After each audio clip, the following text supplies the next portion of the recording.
Welcome to It's a Mimic with your DMs, Adam, Dan, and Terry. What is a plot hook, a storyline, the thing in D&D that you've always wanted to do that you've never done? So let's roll initiative. That we've never done? That you've never done before. Not done ad infinitum and just want to actually have completion to it? Ooh, 14 though. 10. I'm going last. What is that thing that is consistently promoted in Dungeons and Dragons? If you've never fought a beholder before, there it is. Oh, okay, What's the thing that you've never rescued the princess, you've never slain the dragon? What is the thing you've never done that you need to do? What's still on the table? I feel like this is a little bit of a loaded question as well, since you kind of came up with the outline and got this going. Are you trying to say, as our DM, as Terry and my DM in the other game, are you trying to come up with campaign ideas here? Oh, no. I've already written out. You guys, no. We're good. Adam has 20 years of campaign prep. You are not wrong. Even the world that we are in West Stream Palms is just one of 8, did you say? Is it 9? There's 9 maps. So we could spend 3 years on this and then just go to the next slide. If you want to. Click. Yeah. Okay, who's going first? It's me. Okay, I would have said pirate campaign, but we're doing that. We started that a few months ago. So, even though we haven't fought pirates, it's coming. I'm sure we will be the pirates that other people fight. Do you have any idea how many times on the random encounter table the pirates are there? They're like half of the entries, and you can just never hit them. I am amazed. Like the odds are stacked. We've been doing this for 4 months and have yet to seen anyone with a hook hand going "Yar." That wasn't a ghost. It would have been Solomon if he didn't. We know. Okay, I'm going to try and explain this properly because it's not. I like the idea of when I watch Game of Thrones and things like that. I love the big, huge battles.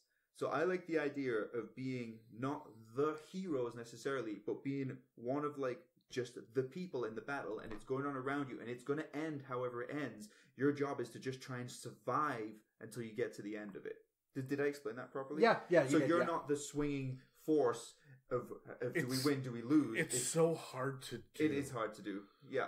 You almost have to do it theater of the mind because you're not throwing 400. No, exactly. But, or I mean, like the battle. Let's think a Battle of Blackwater Bay. Is it? Game of Thrones?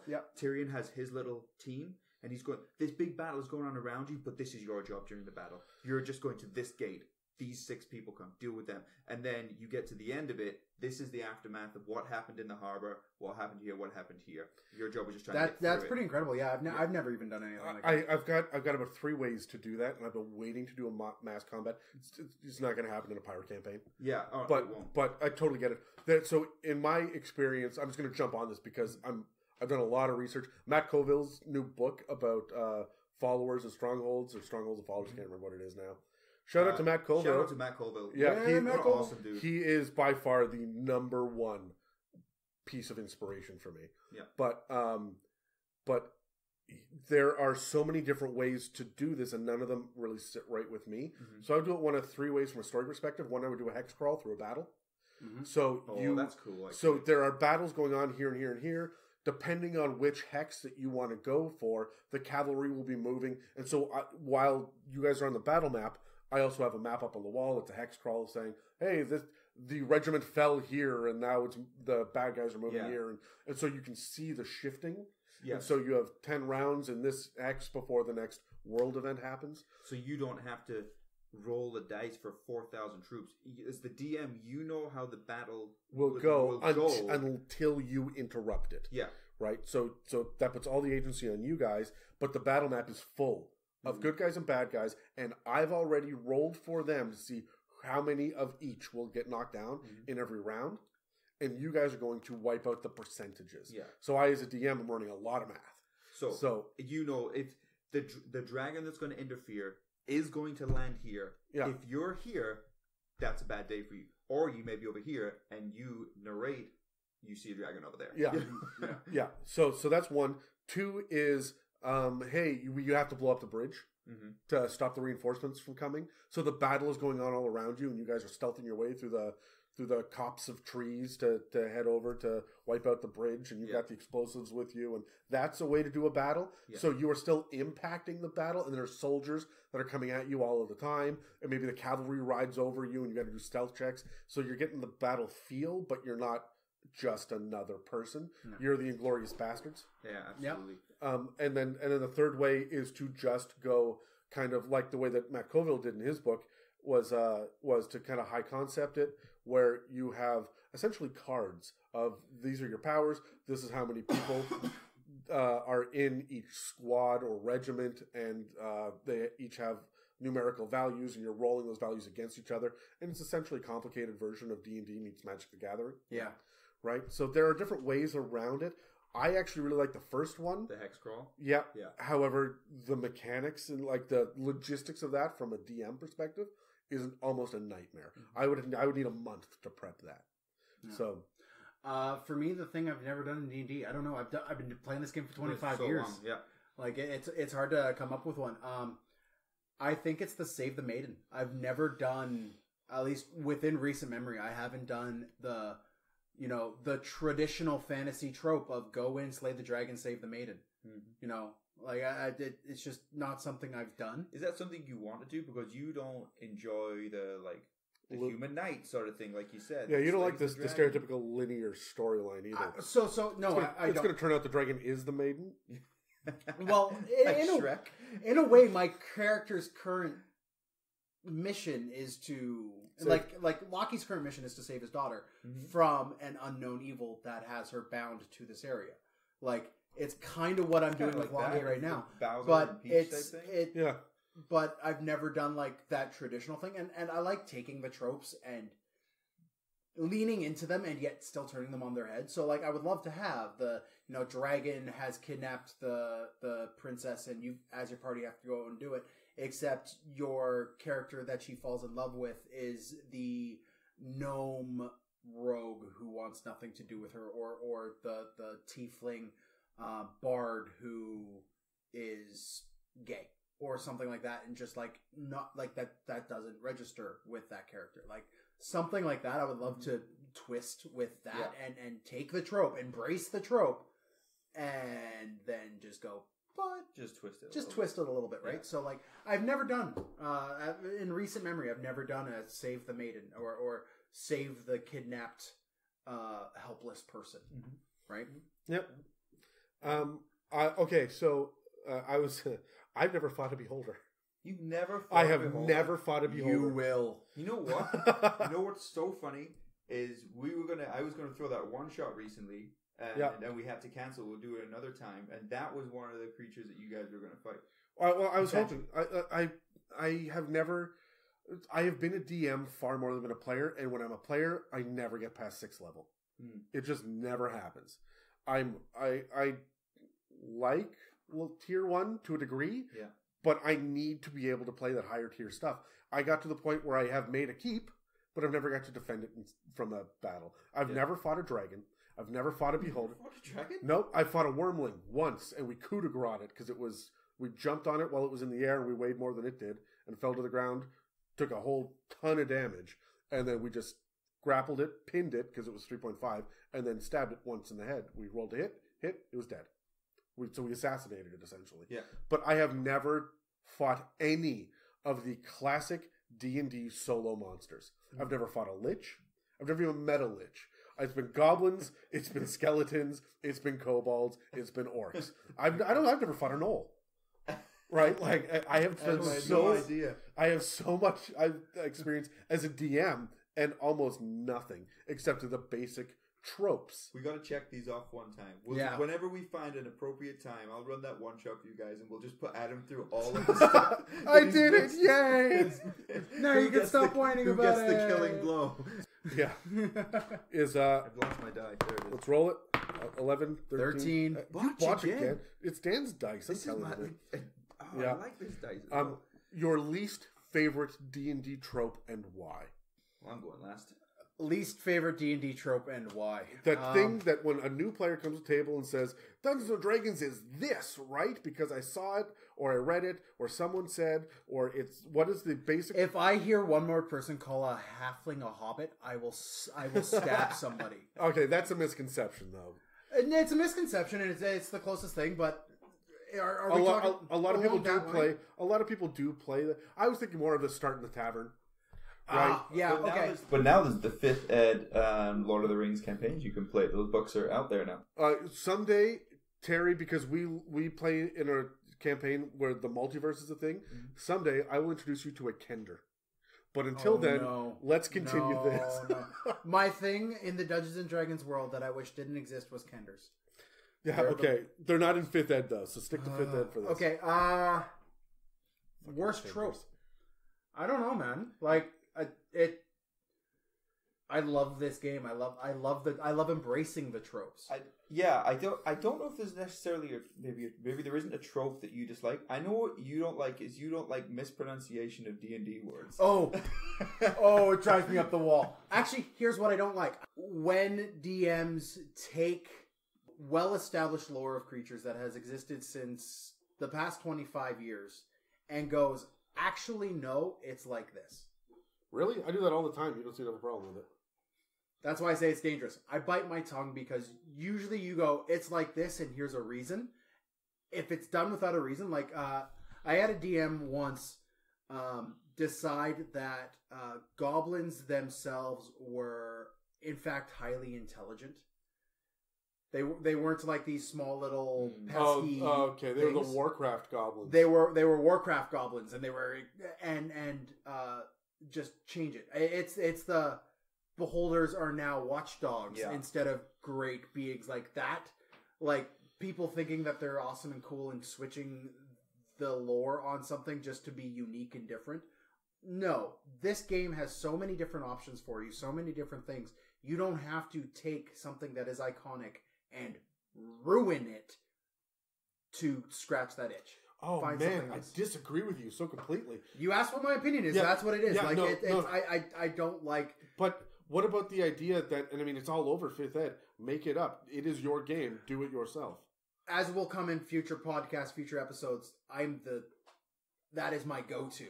That is my trump card. That is the thing I love. I love being able to just be like, yeah, it's a creature made completely of ash. Go. But it's when you take the iconic... When you change a goblin to... Well, it's when you take the iconic and you completely, like, strip it of every weight that it has just for this one cool little thing. You're a purist. You're a purist in that sense. A little bit in my monsters, in my deities. It's like if suddenly Cord was... Or, sorry, Cord's a bad example. If suddenly St. Cuthbert was a evil deity. Or Palor fell. Or something like that. Like, unless that's the purpose of the campaign. Unless it's the purpose of the campaign. If it's just that's just a thing. Like, if it's a hand wave blase kind of... That's where we already have fallen gods. Use those. Yeah. Right? That's where you're coming from? Yeah, exactly. Is stop making it up yourself, do the reading? Is that where you're coming from? No.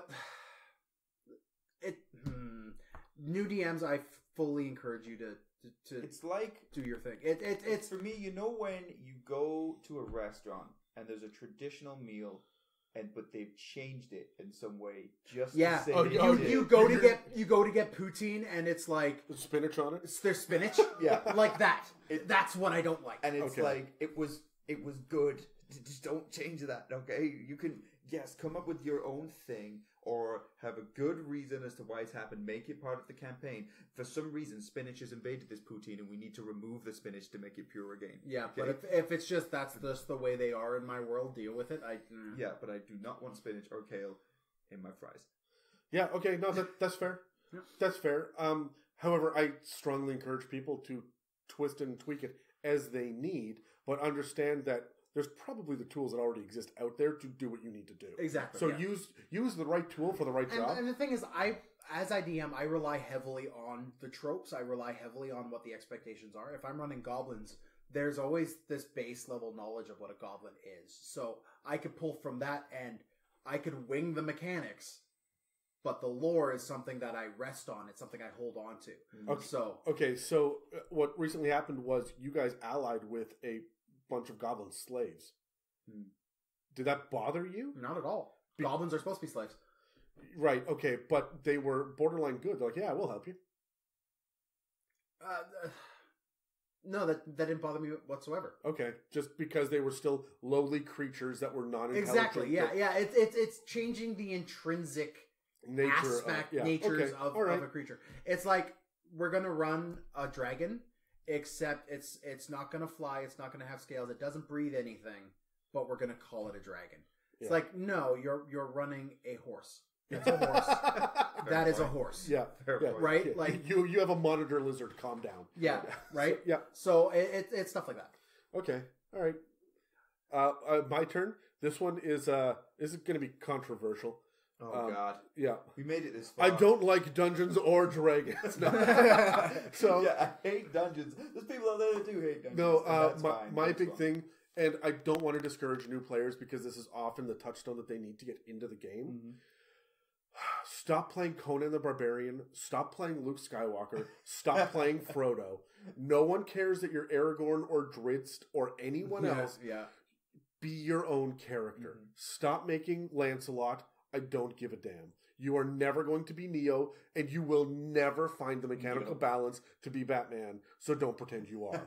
So it just drives me nuts when people grab from other stories and try to be that character.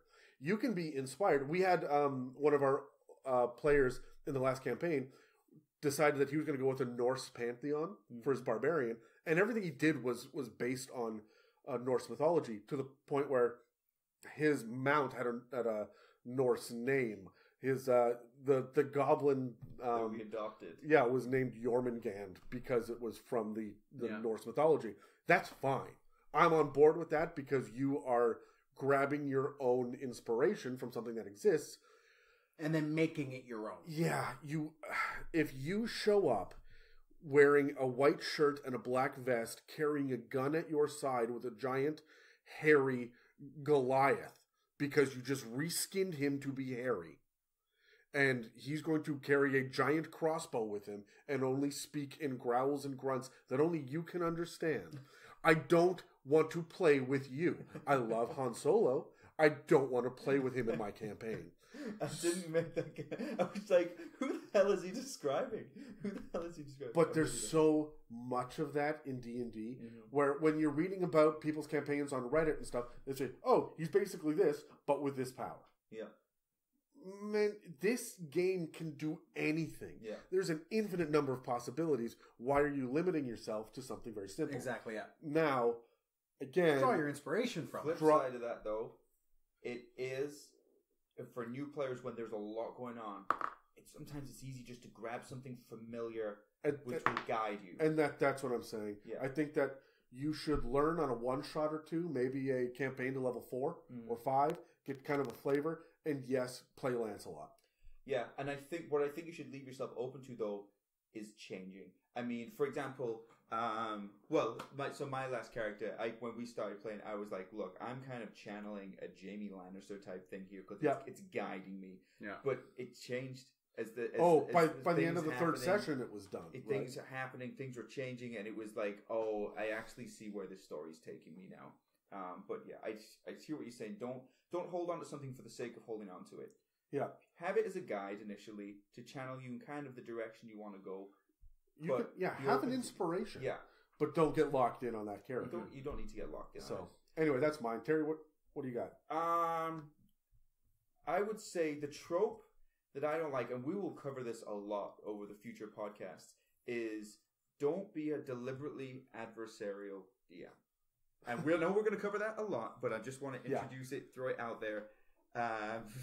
We're just going to disagree on everything, Dan and I. I don't think you have to change rules, bend shit, stop the players from doing stuff just because it's inconvenient to you, just to try and hurt them as much as possible. Yeah. Because you could do that anyway. We could be like, oh, you're level 3, well, here's 3 ancient dragons. It's fun playing with you guys, see you never. Like, put the challenge out for them, but you be firm but fair DMing. Absolutely. You are going on this journey with the players, right? Yeah. And you're not the bad guy. You run the bad guy, but at the end, you don't want to...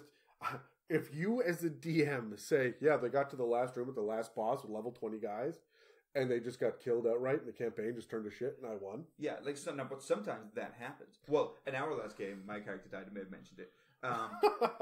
And my wife was saying afterwards, after the game finished, I've never seen Adam look so stressed. like, because you did not want to be the bad guy, and you were going in your mind, how the hell did this happen? Yeah, You know? and I'm sitting there going, I have plans for this guy. Yeah. We had a whole thing. He had a fake hand with extra fingers. Yeah. There was stuff going on. There was more to him than there a was. fake hand. He was gonna. His top hat was gonna get taller. Yeah. Right. Like there was so much to do with his character, and then he was gone. But yeah, and because sometimes it just happens, but you were firm but fair with it, because we were throwing out ideas. Can you revivify a zombie? Well, no, you can't. So yeah. But my point being, you to be a good DM, don't just. It's not fun to just bend the rules, break shit, and just to kill people. Give them a challenge. Can we expand on this a little bit and just being adversarial at the table? You don't need to do that. It's the guys who come in with their characters as well that are just like the solo loner who's just like super powerful hood and down. Yeah, hood down. Like I'm going to sit in the corner and I have this not deep shadow. You talk about Aragorn again. You talk about Strider, but yeah, right. Like Yeah. you're like session 1. You're trying to get the party together, and there's that one guy who's all like, "I'm not going to be with these people." Yeah, it's like no, you're friends at around a table trying to play a game. Play the game. Don't like make a character who's directly adversarial for the sake of being adversarial and dark. Yeah, and I think that's what the next episode has got to be about. Is, for lack of a better term, your job as a player or as a DM. Yep. You know, you're here to play a game and to have fun. There's some do's and don'ts. Yeah. And a lot of that's based on the social contract. And what does that social contract look like? When is it an unspoken rule? When should it not be an unspoken rule? Mm-hmm. And what constitute fun? Because ultimately, you're not here to win. You cannot win Dungeons and Dragons. Yeah. Right? There's no way to win this game. So therefore, there's no way to lose this game. Yeah. So have fun with it. Right? You're here for the journey and for the experience. Yeah. So as much as you're like, hey, we finished the campaign, in theory, your characters continue to live and their story is not done. You have just borrowed them from the moment that they were called to action to the moment that they finished this quest. Mm-hmm. Right? That character lived beforehand, which is why we write backstories. They exist afterwards. So don't be a dick with your character. Yeah. But you as the DM are telling a story for these 4 or 5 people in this world. You don't run the world. You are not a god. I will claim to be a Dungeons and Dragons god as a DM. No. It's my campaign. It's my rules. Dan, that's not how Advantage works today. Right? There are these specific rules. This is the setup. I'm making the judgment call as the referee. Here's the ruling. Yeah. But at no point am I out to get you. No. Right? Yeah. And I want your character to go through this entire strange redemption arc that he's on. And I don't know if he's going to win or lose. He may fail at that. Oh, yeah. And I will be equally as upset as you. I'll tease you about it. And then I'll go home and cry. But we're telling a story together. Mm-hmm. Right? And that's, I think, what you're saying, Terry, right? We're telling a story together. There's going to be times where people die, where you have to be firm on rulings, but be fair with it. The challenge needs to be there. The threat of death needs to be real. But I'm not showing up to play this game just to feel like you're deliberately screwing me over because it's some sort of power trip. Exactly. You know what I mean? Yeah. And it's a game. Everyone at the table, you're all friends. You're all, even if you've just met these people, like no one likes that guy who's going to sit there and make the game all about them. So I think, you're right. Next episode, social contracts, the don't be a dick rule, which can extend from the game into any other source of media or life. A lot of this is going to be, you hear most people that run podcasts or run D&D stuff on the internet, they run into the question, they get that private email from someone that says, hey, I have this horror story about this thing that happened with a player or with a DM or whatnot, and they talk about these ideas of the golden rule of D&D or what to do in a session 0 or how do I talk to my problem player, and you shouldn't have one in the first place, right? If I'm going to sit down at a table with someone, I straight up will not play in a couple of campaigns that I know about because I have a personality clash with the person at the table, and I may like everyone else there, but I won't play in that game because I don't want to bring that drama to the table. Yeah. So, and I think that wisdom sometimes takes time to get. That's something I learned, but sometimes you're a newer player. New players out there, you're going to trip over a couple of times on that. It's going to happen. It's going to take you a while. You're trying to figure a lot out, but it may happen. But. Yep. So, anyways, I think that wraps us up for this nice, short, quick, concise episode. Good. Yeah, this might end up getting edited into 2 separate parts. I'm not sure. I don't think it will. Just I hope you guys like the long haul. This will be a long one. I don't think that our future episodes will go quite this long, but as you can tell, we are all, fond of our voices. Yeah, and you made it. Now you're late for work. You've been fired, but you didn't like that job anyway. And now you have more time to play Dungeons and Dragons. Yeah. Hey, yeah, there you go. So, all right, and on that note, I think we're going to call this a session. Yeah, Mimic. Yeah, We're out. Thanks for listening, guys. Thanks for listening to It's a Mimic. Enjoyed this teaser? Want more? Follow us on social media or visit itsamimic.com. The official first full episode premieres January 29th, 2019. Be awesome and tune in.